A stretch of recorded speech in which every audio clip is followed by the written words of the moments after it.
ঐতিহাসিক জুলাই গণঅভ্যুত্থান বর্ষপূর্তি উপলক্ষে মানিকগঞ্জ জেলার পক্ষ থেকে আয়োজিত আজকের এই জনসভার সম্মানিত সভাপতি, সম্মানিত নেতৃবৃন্দ, সম্মানিত জনতা, সাংবাদিক বন্ধুগণ, আইন শৃঙ্খলায় নিয়োজিত পুলিশ এবং বিভিন্ন এজেন্সির দায়িত্বশীল বর্গ, প্রান্তীয় ছাত্র জনতা, আসসালামু আলাইকুম ওয়া রাহমাতুল্লাহ।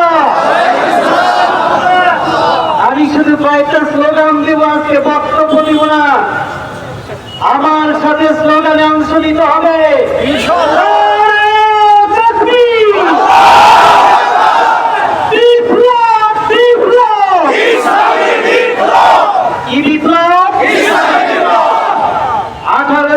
মানুষ পরিবর্তন চায়।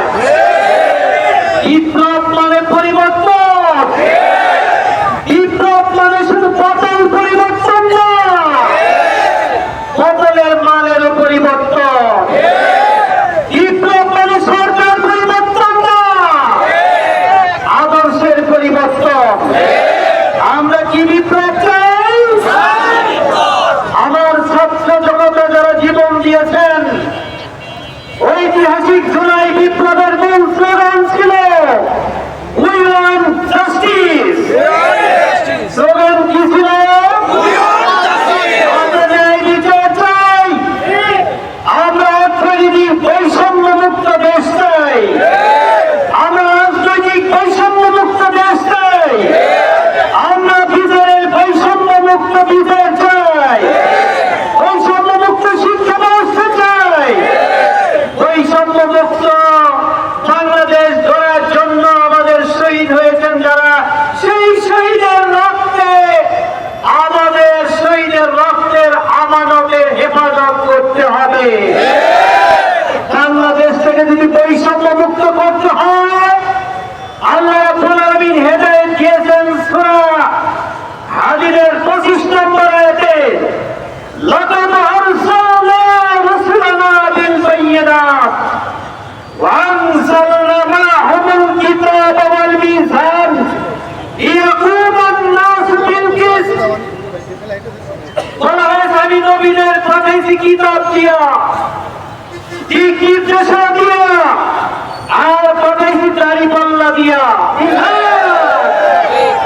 কি জন্য দাড়িপাল্লা দিয়েছি?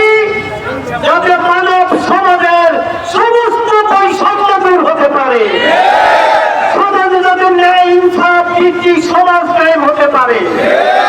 বাংলাদেশ জামাত ইসলামী ন্যায় ইনসাফ ভিত্তিক সমাজ কায়েমের জন্যই আন্দোলন করে যাচ্ছে।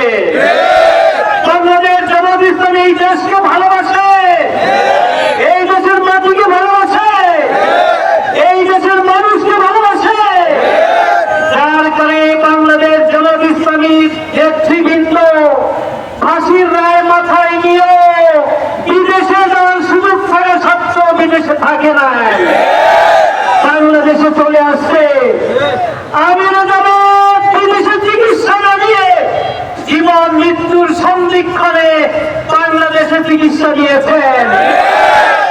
আমার জীবন বাংলাদেশ, আমার মরণ বাংলাদেশ, আমার প্রথম বাংলাদেশ, আমার শেষ বাংলাদেশ, জামাত ইসলামী বাংলাদেশ। জীবনের বুঝছি না, আমরা দেশকে ভালোবাসি, মানুষকে ভালোবাসি।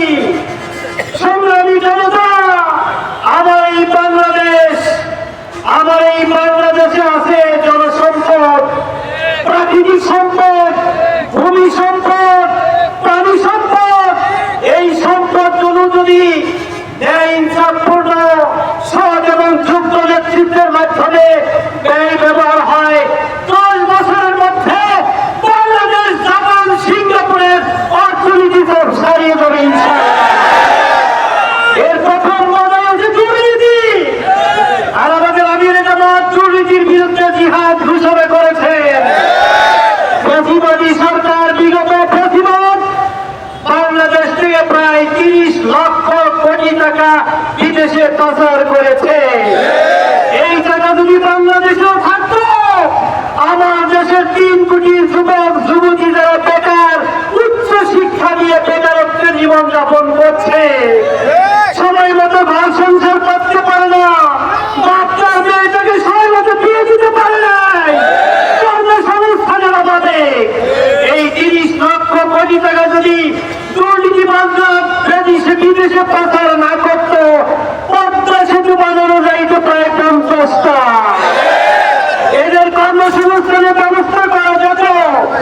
বাংলাদেশ জামাত ইসলামী দুর্নীতি মুক্ত, ফ্যাসিবাদ মুক্ত, চাঁদাবাজ মুক্ত, ধান্দাবাজ মুক্ত, চাঁদাবাজারি মুক্ত, টেন্ডারবাজ মুক্ত, মুনাফাখোরি মুক্ত এক নতুন বাংলাদেশ গড়তে চায়।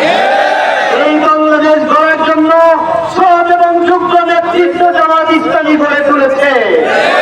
জামাত ইসলামী বাংলাদেশের 300 সিটে নির্বাচন করার জন্য নমিনি দিয়েছে। এই নমিনিদের প্রতীক হচ্ছে দাঁড়িপাল্লা। এই দাঁড়িপাল্লাকে বিজয়ী করতে হবে কোরআনকে সংসদে দেওয়ার জন্য, কোরআনকে বঙ্গভবনে দেওয়ার জন্য, দেশে দুর্নীতি মুক্ত করার জন্য। আমরা গোটা জাতিকে ঐক্যবদ্ধ করতে চাই। আমরা গোটা জাতিকে ঐক্যবদ্ধ করে ইনসাফ ভিত্তিক একটা কল্যাণ রাষ্ট্র কায়েম করতে চাই। এই কল্যাণ রাষ্ট্র কায়েমের জন্যই আগে দেশটাকে দুর্নীতি মুক্ত করতে হবে। এই দুর্নীতি মুক্ত করার জিহাদে আপনারা আছেন তো? আল্লাহ রাব্বুল আলামিন বলেছেন, ওয়াকাতিলুহুম হাত্তা লা তাকুনা ফিতনা ওয়া ইয়াকুনা দ্বীন কুল্লুহু লিল্লাহ। ততক্ষণ পর্যন্ত আমাদের লড়াই চলবে, জিহাদ চলবে, যতক্ষণ ফিতনা, ফাসাদ, জুলুম, নিপীড়ন শেষ হয়ে না যাবে, একমাত্র আল্লাহর দ্বীন বাকি থাকবে। আমি সেই দিন হব শান্ত, যাবে উৎপীড়িতের ক্রন্দন রোল, আকাশে বাতাসে ধ্বনিবে না, অত্যাচারীর খড়গ কৃপণ ভীম রণভূমে রলিবে না। আমি বিদ্রোহী রণতন্ত্র, আমি সেই দিন হব শান্ত। আপনারা কি আল্লাহ দিন বিজয়ী হওয়ার আগ পর্যন্ত, দুর্নীতি মুক্ত বাংলাদেশ গড়ার আগ পর্যন্ত শান্ত হবে? জিহাদ চলছে, জিহাদ